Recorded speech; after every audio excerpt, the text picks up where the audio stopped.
cattle. Instead, she perfected the art of surviving on her own. Without the help of a pride, this lioness had to adapt. When she hunts, the combination of patience, power, and speed is spectacular.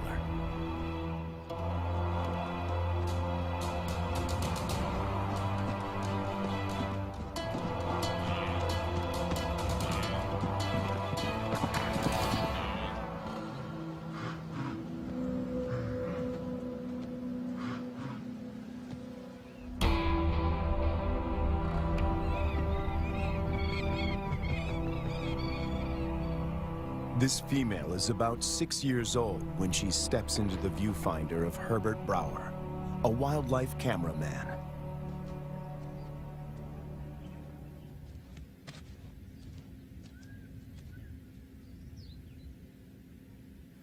She'd been rarely seen, and if then only at a distance. But suddenly there she was, right in front of our eyes. Herbert is captivated by her and returns to the floodplains of Lua year after year.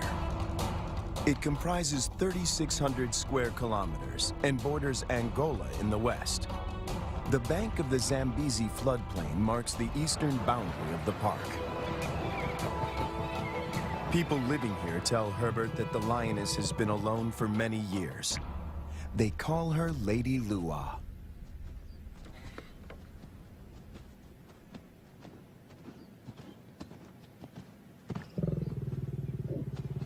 When she rolls for him, a bond develops between them that will have far-reaching consequences. There was one thing, though, that she could not overcome, and that was her isolation. It took me 3 years of filming here on the plains, though, to understand how lonely she really was. At night, she follows Herbert into his camp.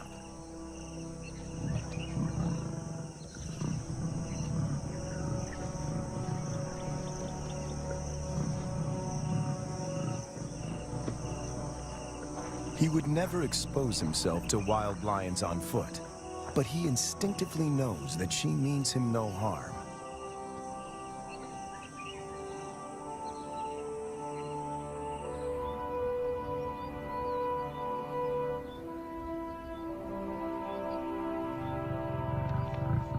It is true that female lions can survive on their own, but they only thrive as members in a pride.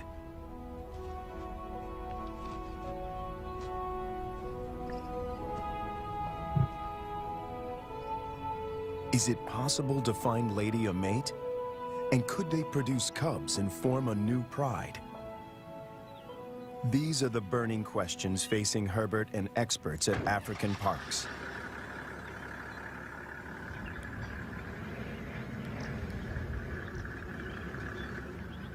Craig Reed, a manager at African parks, and veterinarian Dr. Ian Parsons face a dilemma.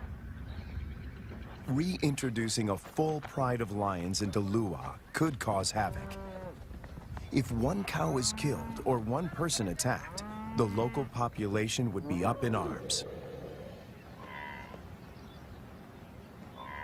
If they find her a mate, she will hopefully teach him and their cubs to stay away from cattle and people. The project is even more viable if she can transfer her impressive hunting skills. It takes 4 years of detailed planning to get the project off the ground. Lady is now collared to keep track of her movement. The average age of a lion in the wild is 16. She has about 6 years to produce a litter.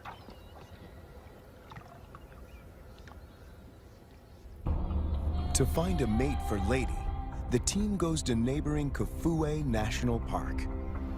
Audio recordings of lionesses lure the males.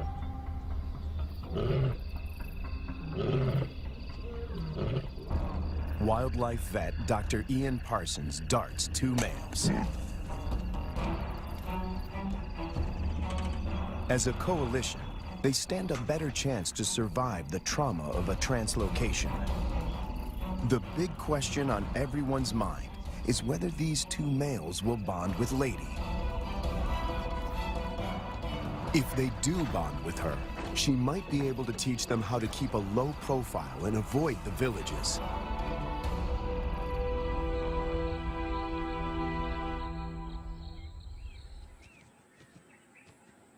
The two lions wake up in an enclosure, or a boma, right in the middle of Lady's core territory.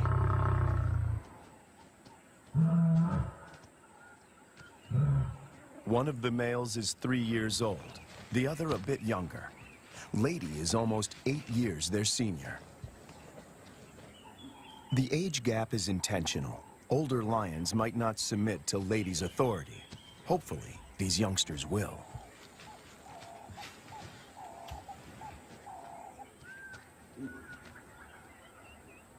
This is the first time in years that Lady has set eyes on her own kind.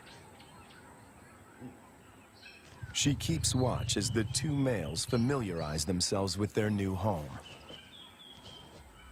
The first piece of the puzzle falls into place. But then, disaster strikes. On the 5th day in the boma, they escape. Finding themselves in a strange environment, they could take fright and bolt. To Herbert's relief, he finds them a few hundred meters from the enclosure. Lady's response is odd. She rolls to show them she is not a threat, but she doesn't approach them. The males are aware they are in her territory. Everything is new. It's going to take time to adjust. Before she leaves, Lady marks the territory with her urine. It's a strong message. She's the landowner. They are the squatters.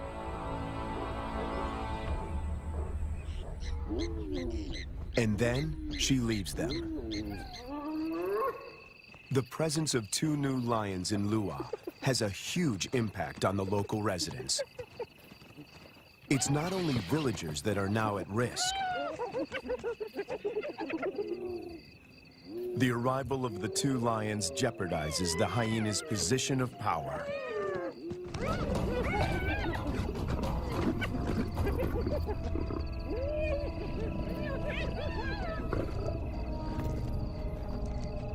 Together, they make a fearsome team.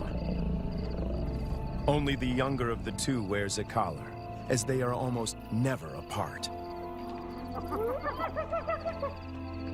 The acid test is to see whether they will mate with Lady or leave her to seek other females. It's a precarious start, but the journey has begun.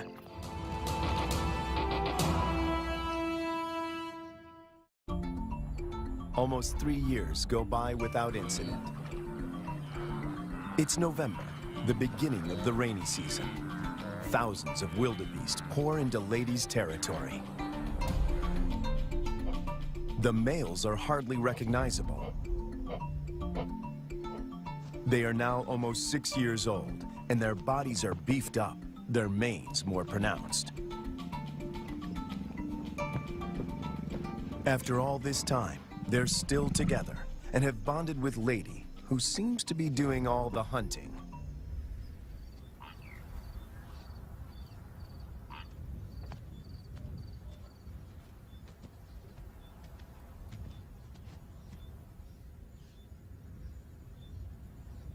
She targets wildebeest, almost twice her size.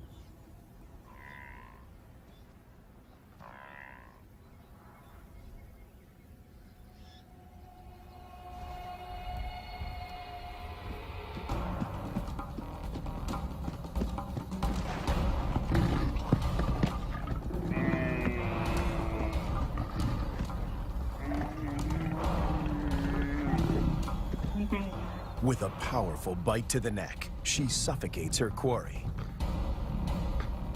It's all over in minutes. The meat from a small calf could keep her going for a few days, but she's not hunting only for herself.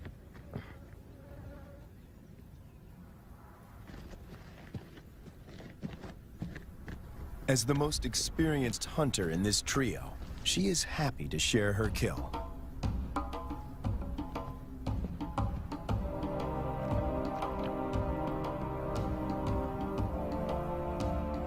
The fact that she allows the males to join her and that they don't chase her off the carcass is significant.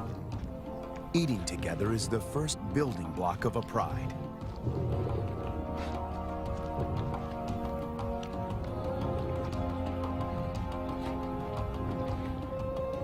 Her reward is companionship. The males get the lion's share of her kill. They gorge themselves and can eat up to 1/4 of their own weight in one sitting.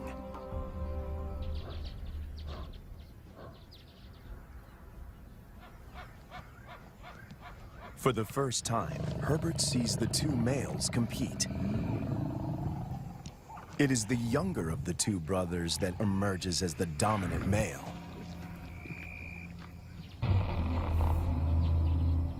He's the one that follows her when she's in estrus.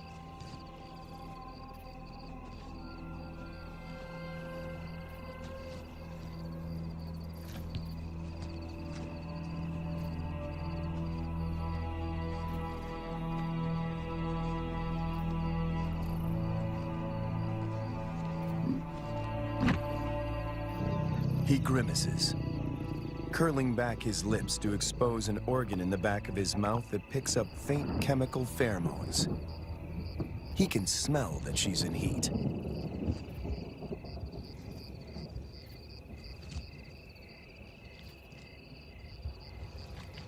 It's the dance Herbert has been waiting to film for years. The brother watches from the sidelines. Lady stays receptive for several days and copulates frequently. Both males stick to her like glue. They won't fight over her. As members of the same coalition, they come to a gentleman's agreement. If the dominant brother tires, the other might get a chance to mate as well. Now she rolls, not to greet Herbert, but in submission.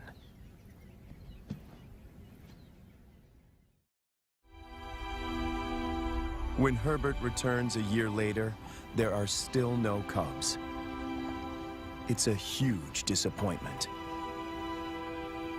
Lady is now almost 13 years old, and Herbert and the team must consider the possibility that she is infertile.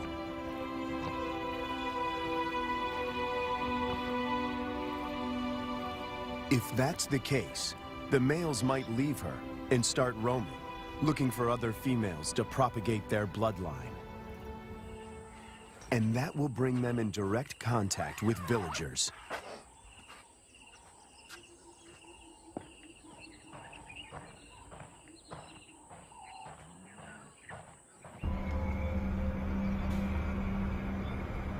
The team decides to import 2 young females. And that takes them back to Kafue.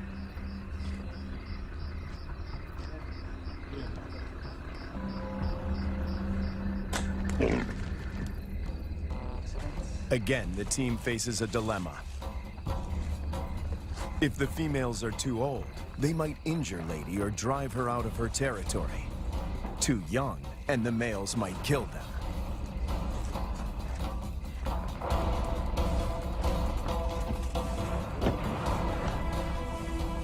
Dr. Ian Parsons oversees the translocation. We need some water just to keep them cool while we're traveling. All right, antidote. That's not very fast acting. It takes about 15 minutes to work.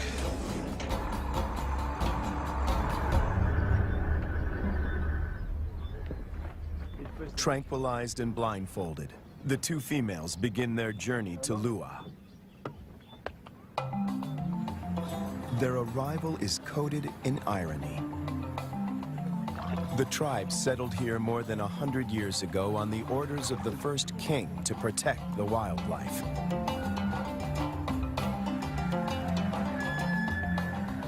But many of them have never seen a lion.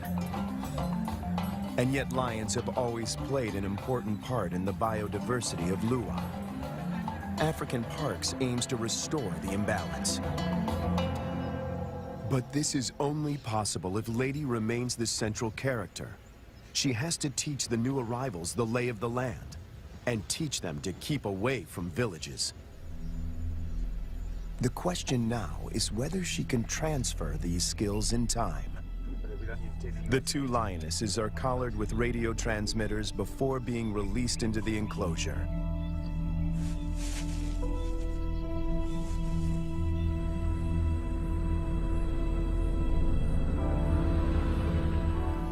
Lady's world is about to be turned upside down once again. To Herbert, she seems sad and confused. She turns her back on the boma and heads north.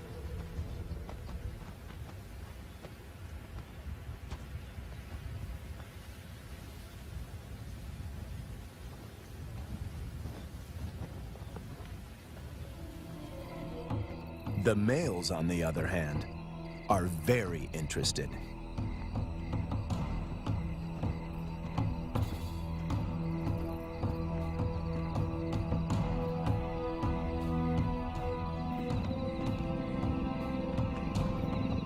These two lionesses are barely 20 months old and still cub-like.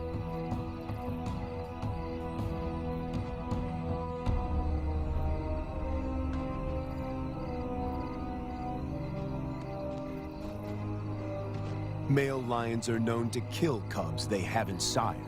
No one knows how this will play out.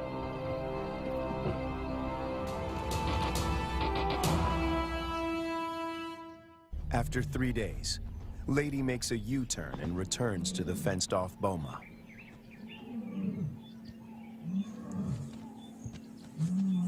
The two young females respond to her calls.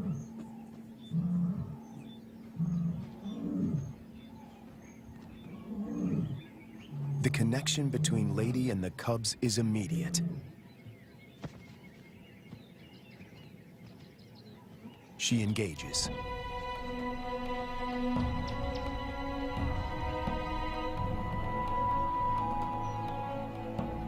Cats are vulnerable when they expose their undersides. When they roll, they express submissiveness.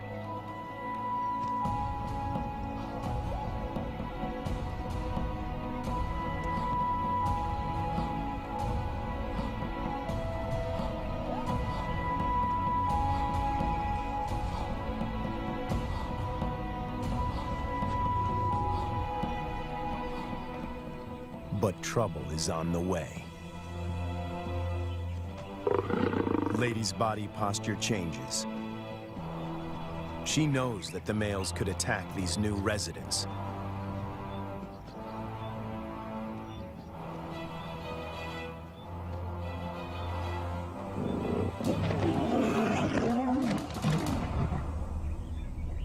Ears back, every muscle contracted.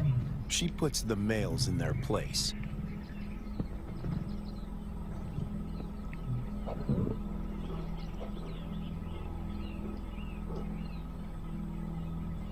Four cats now crowd her space, after years of solitude.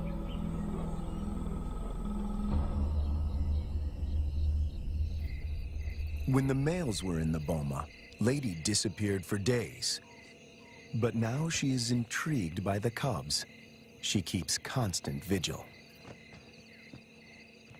The electrical current that runs through the fence is non-lethal, but does give a sharp jolt. Lady is clever. She discovers a broken wire and tries to gain access where the circuit is breached.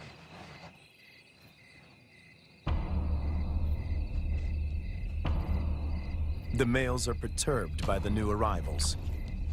But before they get any ideas, Lady asserts herself. The balance of power might have shifted, but she's still in control.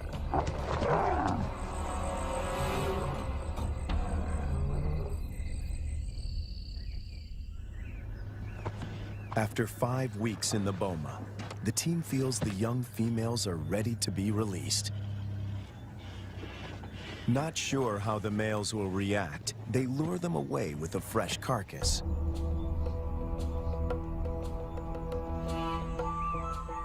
The young cubs have also not been fed for a couple of days.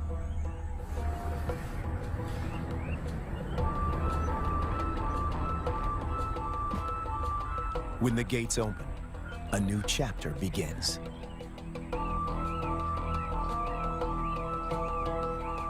Lady is first on the scene. The cubs have spent more than a month in the boma to adjust. The question now is whether this newly forged bond will hold when they step through the gate.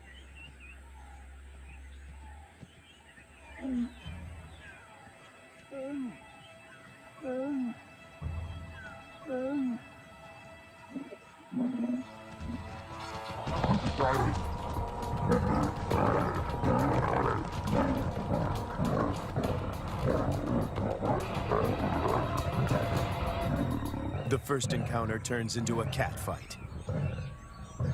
But it is more show than anything else. If Lady wants to kill these cubs, she can do so in the blink of an eye.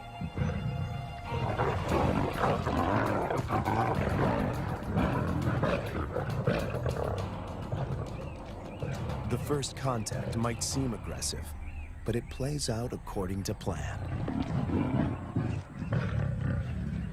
Lady is doing exactly what the team hoped for. She accepts them in her territory and establishes her dominance.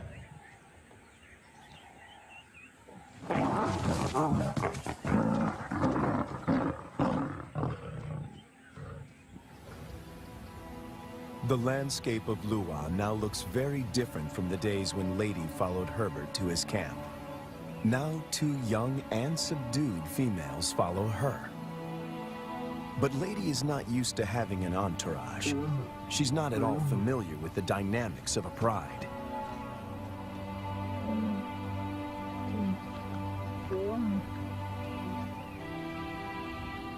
Now that she has her freedom back, she does the unexpected. She abandons them.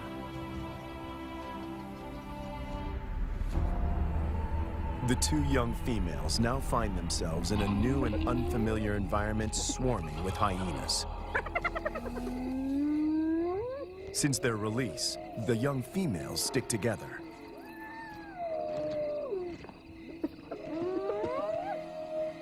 But their lives are in real jeopardy.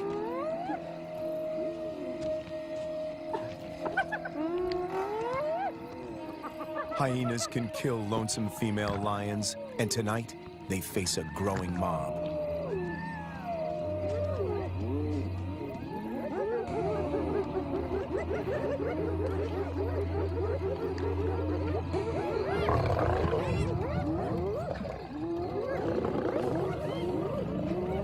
In no time, the newcomers are surrounded by a hungry and ferocious clan.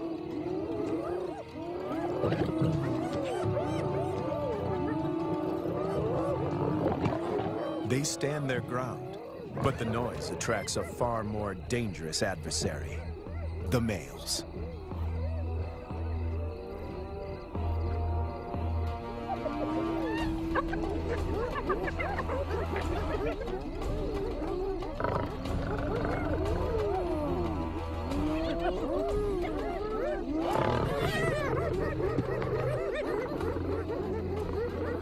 The 2 brothers have finally tracked down the youngsters in the wild, and Lady is nowhere in sight to protect them.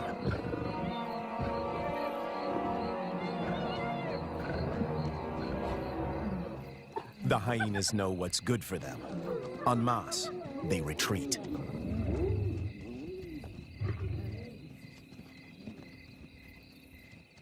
This is their first encounter with the males outside the boma. Anything can happen. The brown-collared female is first to bolt. The white collar is cornered before she can escape.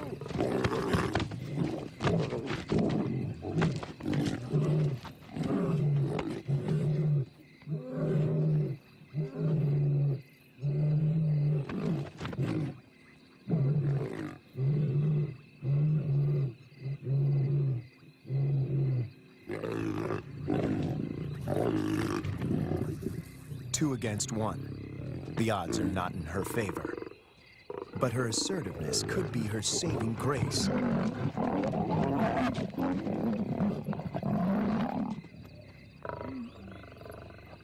At the right moment, she crouches in submission.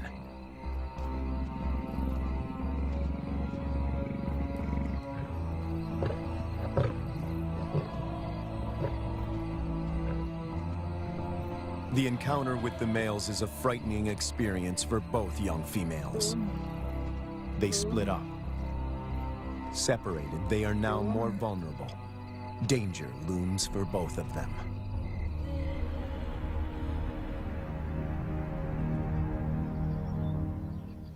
The team manages to track down the females, and they are reunited.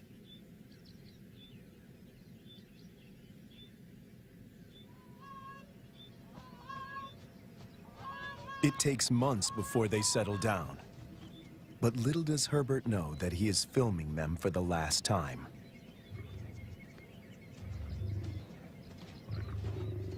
The next day, the brown collar is gone.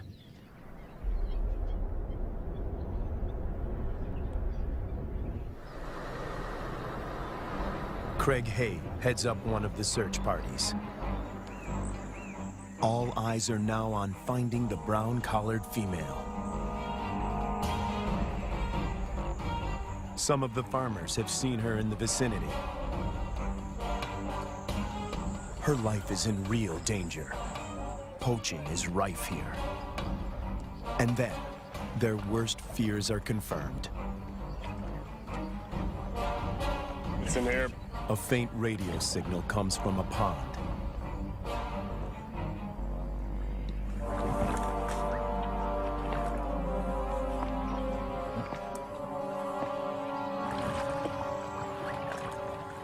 Guys, I got it. It is the brown collar. It's been cut. Yes, been cut with a sharp knife. It's a definite cut. You see, so someone found the lion and threw this in. Or killed the lion. Killed the lion and threw this in. The mood is one of despair.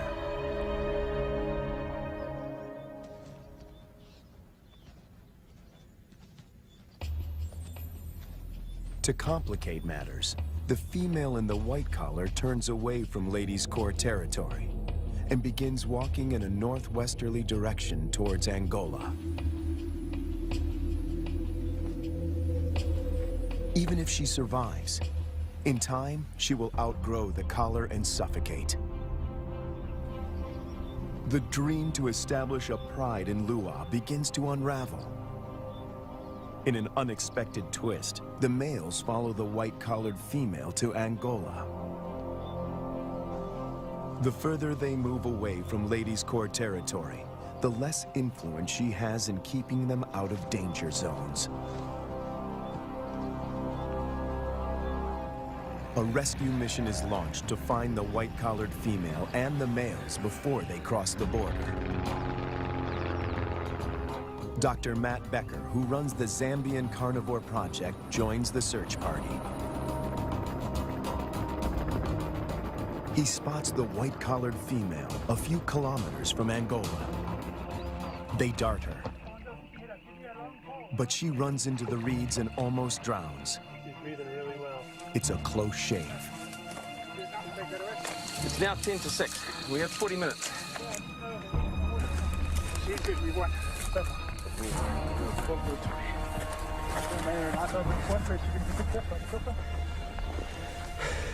Let's make sure it doesn't have her nose.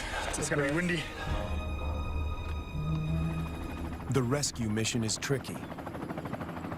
The small helicopter can barely lift her, and the ground team must help before the pilot manages to get his precious cargo airborne.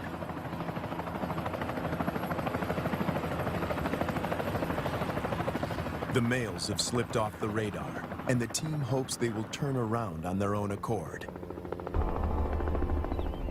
Meanwhile, more drama unfolds close to the boma.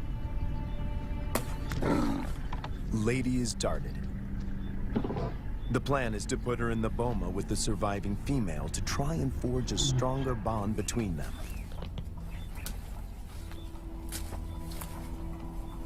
It is the most difficult decision the team has had to make until now.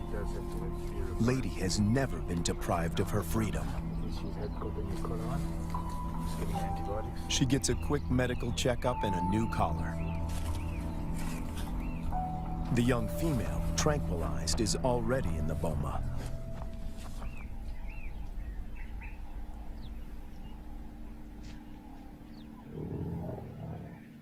No one knows how Lady will behave in captivity.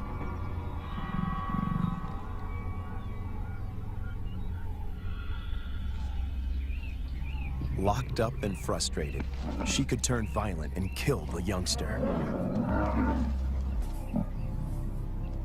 A power struggle is inevitable.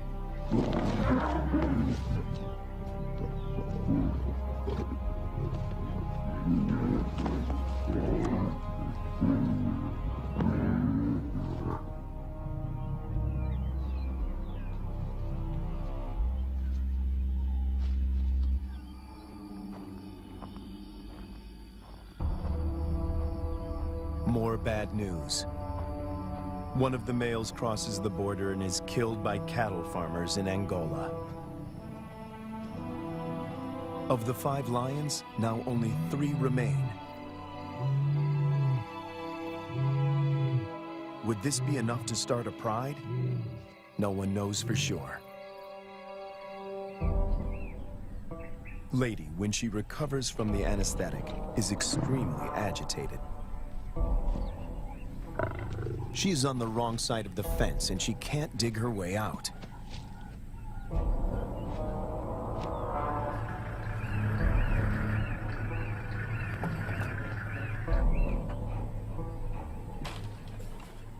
The young female, on the other hand, is familiar with the enclosure.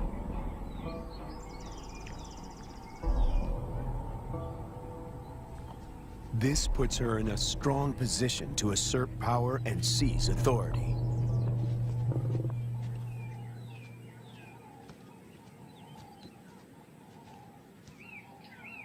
Clearly upset, Lady seeks refuge in a tree. Herbert thinks this elevated position is her attempt to retain control.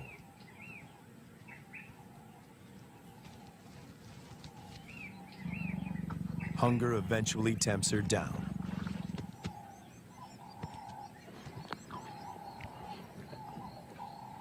For Herbert, it's difficult to watch. This is a situation which I never thought would happen, is that Lady would need to be put into the boma. Now, she's been roaming free for all her life, which is probably about 13 years, 14 years, and now she needs to be locked away. It's good, Lady. The tree becomes a central prop in this battle of wits between these 2 cats.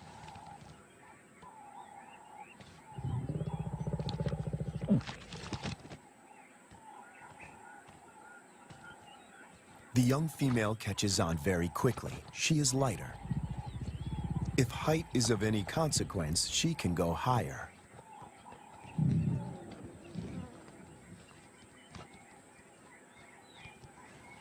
From her elevated position, the young female spots the surviving lion. He is just returning from Angola, alone. It seems as if every breakthrough in this project is shadowed by a new set of problems. The 2 brothers formed a strong coalition.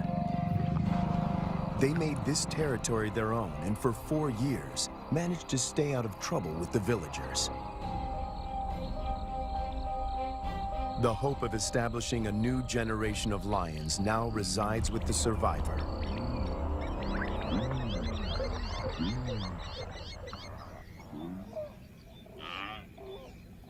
Lady and the young female emerge from the boma after 7 weeks. The outcome of the bonding exercise is disappointing. They split up. Lady doesn't want another cat on her tail.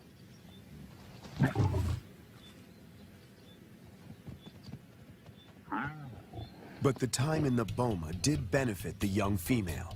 It gave her time to mature. She doesn't see the male as a threat anymore.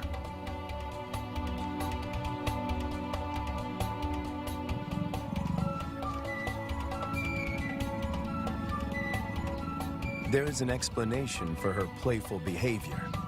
She is an estrus. Lady is excluded from this courting ritual. After all the turns and twists in this complicated plot, she finds herself once more alone.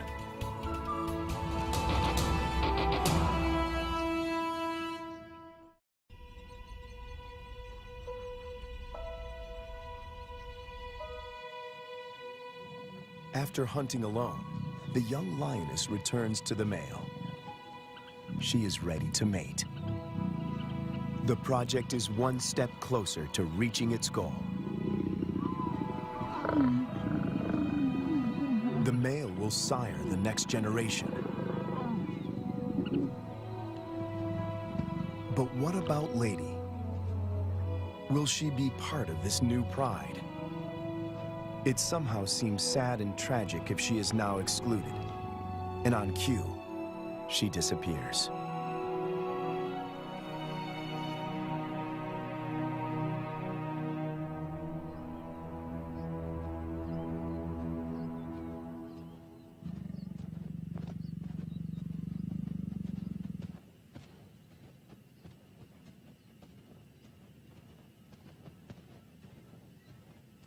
The male now follows the young female when she hunts. To feed both of them, she must target bigger prey.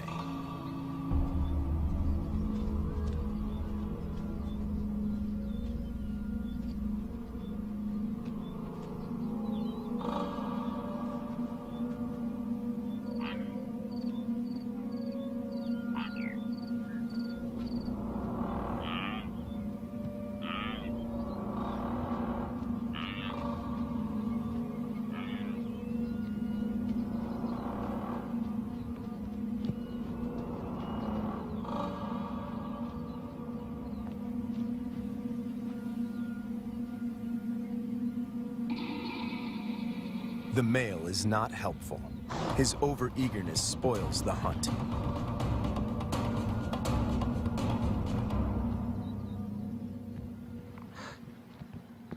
Herbert is about to accept that this regent king and the young female are now the major players in this drama, when Lady suddenly reappears.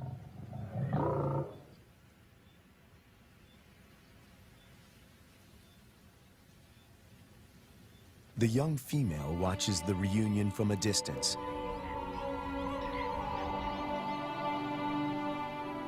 Over many years, Herbert and Lady somehow learn to recognize and respect each other's intentions.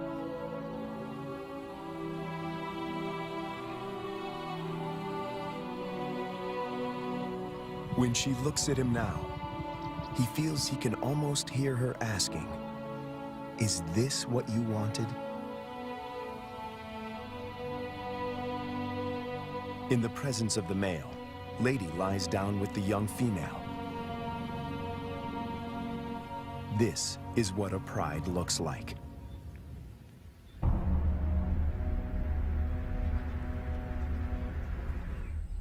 After so many years, all the effort and energy that went into this project seemed to pay off.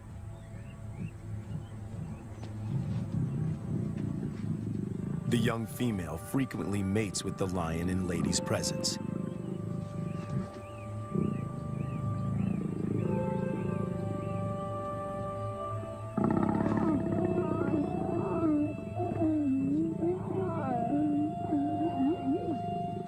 Females are the cornerstone of prides.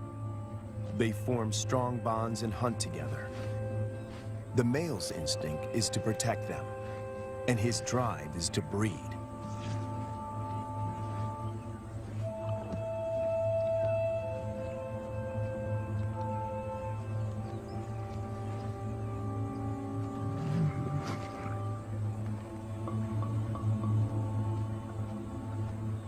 But a female in estrus that leads to mating is not a guarantee that this new pride is stable and secure.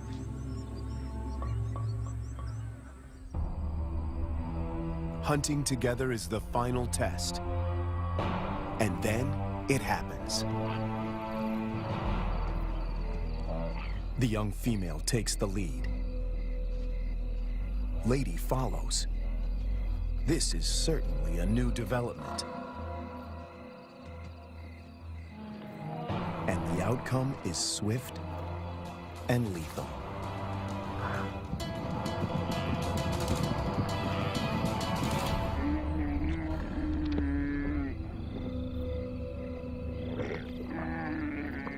In all his years at Lua, this is the first time that Herbert films Lady not hunting on her own.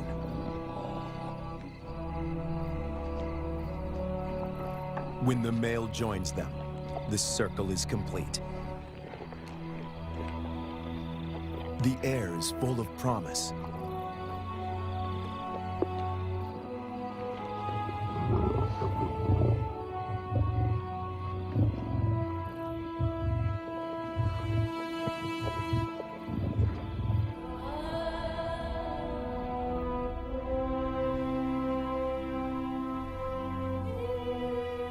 Lady remains the central force and protector of this new pride. She may not give birth to the next Lion King, but she will make sure that he has a kingdom.